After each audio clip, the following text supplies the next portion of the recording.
So what we're going to do here today is look at the KTM stand for Motorcycle Live up close.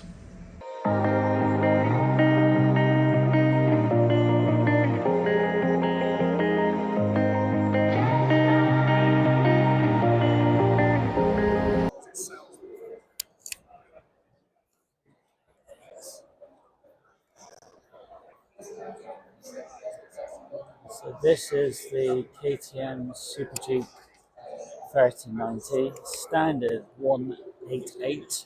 You can definitely have more power and torque if you have full titanium system and remount the ECU.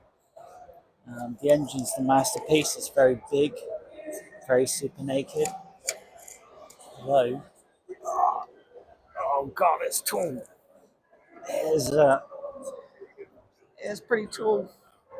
You can get 1 foot down pretty comfortably, which is good.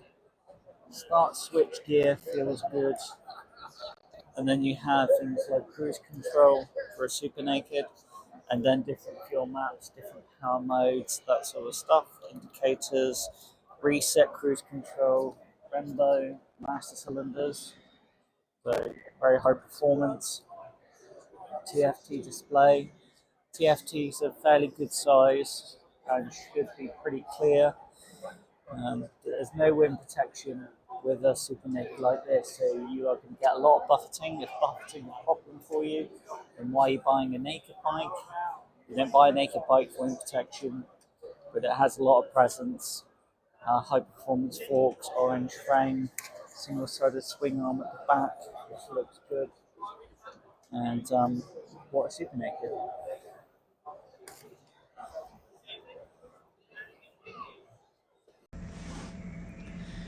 KTM purely focusing on adventure touring, naked and super naked, and yeah, pretty interesting. Thanks for watching. Until I found a lighthouse in your heart, shining like a